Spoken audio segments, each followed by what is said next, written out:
किसी भी डेटा को एनालाइज करते वक्त डेट एंड टाइम बहुत ज़्यादा इंपॉर्टेंट रोल प्ले करते हैं।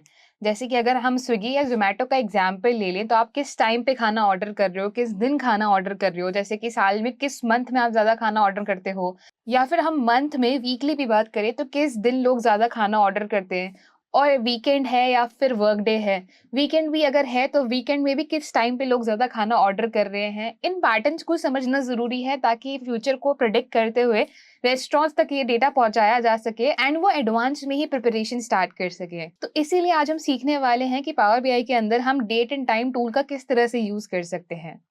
So hello everyone and a very warm welcome to WS Cube Tech. My name is Ayushi Jain and आज की वीडियो में हम डिस्कस करने वाले हैं about date and time tools in Power BI to transform data. So guys, इसके लिए सबसे पहले हम डेटा को यहाँ पे कॉल कर लेते हैं। सो यहाँ पे मैं पावर बीआई के अंदर जाऊंगी, गेट डेटा पे हम क्लिक करते हैं एंड वी हैव टेक्स्ट और CSV file. So text and CSV file में आई गेस मेरे को कस्टमर्स डेटा के अंदर टाइम मिल सकता है, डेट या टाइम। ओके, सो यहाँ पे कुछ बर्थ डेट्स हैं। इसको एक बार मैं यहाँ पे ट्रांसफॉर्म करती हूँ। ट्रांसफॉर्म करते हमारे पास पावर क्वेरी ओपन हो जाएगा। पावर क्वेरी के अंदर हम चूज करने वाले हैं हमारा बर्थ ऑफ डेट, यानी कि इस वाले कॉलम को। इस कॉलम को एक काम करती हूँ, मैं सबसे कॉर्नर में आप लोगों के लिए ले लेती हूँ। तो यहाँ पे मैंने थोड़ा रीऑर्डर कर दिया कॉलम्स को, एंड जैसा कि आप राइट साइड पे देख भी पा रहे हैं कि जो भी मैंने यहाँ पे चेंजेस करे हैं वो मुझे यहाँ पे अप्लाइड स्टेप्स के अंदर हिस्ट्री में दिखा देगा।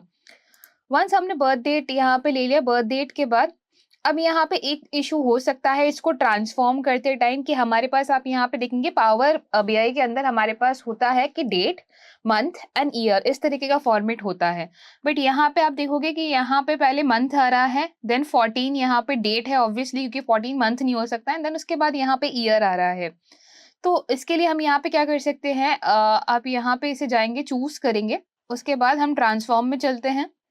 ट्रांसफॉर्म में जाके हमारे पास यहाँ पे डेट आ गई है, इसको हम यहाँ पे पार्स पे क्लिक करेंगे। पार्स पे क्लिक करते ही यहाँ पे एक प्रॉब्लम हो रही है कि हमें यहाँ पे एरर आ रही है। इसको हैंडल किस तरह से करना है, सिंपली आप फाइल में जाइए, ऑप्शंस में जाइए, रीजनल सेटिंग्स आपको मिलेगी। यहाँ पे इंग्लिश इंडिया लिखा है, हम इंग्लिश इंडिया को चेंज करके यहाँ पे इंग्लिश यूनाइटेड स्टेट्स लेने वाले हैं, एंड इसको मैं ओके करती हूँ। इसको एक बार मैं फिर से यहाँ पे इस अप्लाइड स्टेप को हटा रही हूँ। हमने यहाँ पे इंग्लिश यूनाइटेड स्टेट चूज कर रखा है, अब इसे मैं दोबारा यहाँ पे पार्स करूंगी। अब आप यहाँ पे देख पा रहे हैं कि इजीली हमारे पास यहाँ पे जो डेट्स है वो कन्वर्ट हो चुकी है। हमारे पास यहाँ पे पहले डेट्स आ गई हैं, देन मंथ आ गया है, एंड उसके बाद यहाँ पे ईयर, इस फॉर्मेट में हमारा डेटा आ गया है।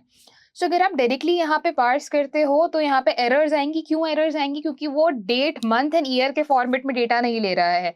उसके लिए हमें सिंपली यही करना है कि सेटिंग्स में जाना है, रीजनल सेटिंग्स को यहाँ पे चूज करना है, और उसके अंदर इंडिया यूनाइटेड स्टेट्स को चूज करना है।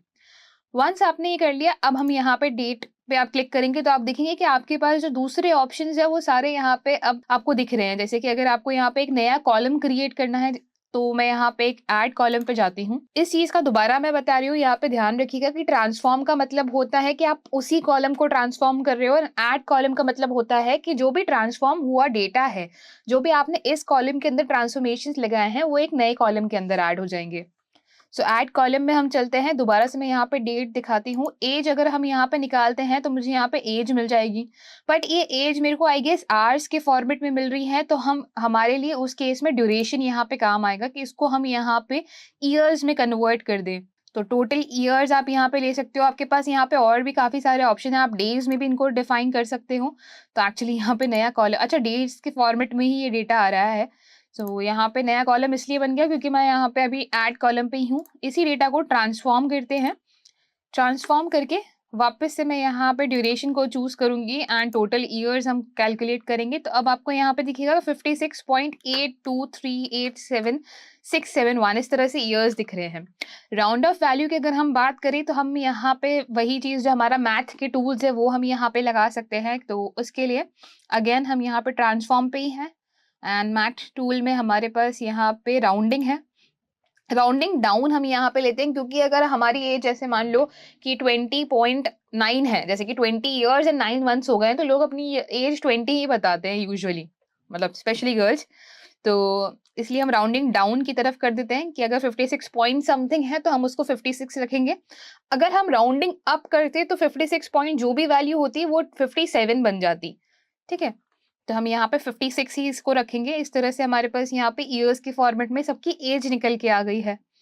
सिमिलरली अगर आपको यहाँ पे और भी चीज़ें इससे निकालनी हो, जैसे कि बर्थ डेट है, अब नया कॉलम यहाँ पे ऐड करना है, मान लो मुझे यहाँ पे मंथ निकालने हैं, उसके लिए वापस से मैं डेट पे जाऊँगी एंड मैं यहाँ पे इन सबके मंथ लेके आ जाऊँगी। अब मंथ में भी आपको पूरा month name of the month चाहिए या फिर आपको स्टार्ट ऑफ द मंथ चाहिए, एंड ऑफ द मंथ चाहिए, डेज़ इन मंथ, ठीक है? तो हमें यहाँ पे बस नेम ऑफ मंथ चाहिए कि हमें यहाँ पे मंथ पता चल जाए। तो एक नया कॉलम यहाँ पे ऐड हो चुका है जिसके अंदर सारे मंथ्स हमारे पास आ गए हैं। तो आप जब डेटा को यहाँ पे एनालाइज़ करोगे तो आपके पास मंथ्स का डेटा यहाँ पे रहेगा। सिमिलरली आप यहाँ पे और भी चीज़ें ऐड कर सकते हो। फॉर एग्ज़ाम्पल अगर आपको यहाँ पे वीक चाहिए कि आपको पर्टिकुलर डे चाहिए कि ये ट्यूसडे था, वेडनेसडे था जब ये पर्सन बॉर्न हुआ, तो आप यहाँ पे नेम ऑफ द डे भी निकाल के नया कॉलम क्रिएट कर सकते हो। सो जैसे आप यहाँ पे देखेंगे तो आपके पास यहाँ पे Friday, Thursday, Tuesday, Wednesday, suppose ये डेटा वही ज़ोमैटो का डेटा होता, तो यहाँ पे हमें ईज़िली पता चल जाता कि किस दिन अगर किसी ने ऑर्डर किया है तो वो फ्राइडे था कि ट्यूसडे था या थर्सडे था। एंड उस तरह से हम प्रिडिक्ट कर सकते हैं फ्यूचर को कि यार किस दिन ज़्यादा ऑर्डर्स होते हैं।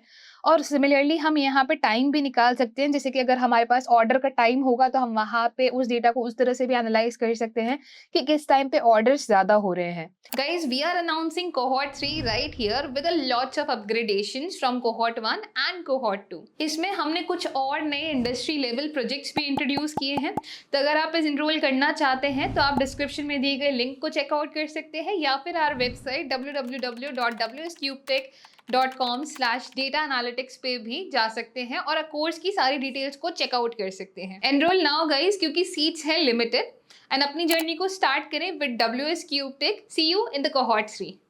तो इसी तरह से डेट एंड टाइम बहुत ज़्यादा इंपॉर्टेंट रोल प्ले करते हैं when you are trying to analyse a data. So I hope guys कि इस वीडियो के बाद ये क्लियर हो गया होगा किस तरह से date and time role play करते हैं हमारे डेटा के अंदर, क्या इनकी इंपॉर्टेंस होती है एंड कैसे हम इनको ट्रांसफॉर्म कर सकते हैं डेट टाइम टूल्स का यूज करते हुए। आई होप आपको ये वीडियो पसंद आई है and for more such content on power BI stay tuned. Thank you.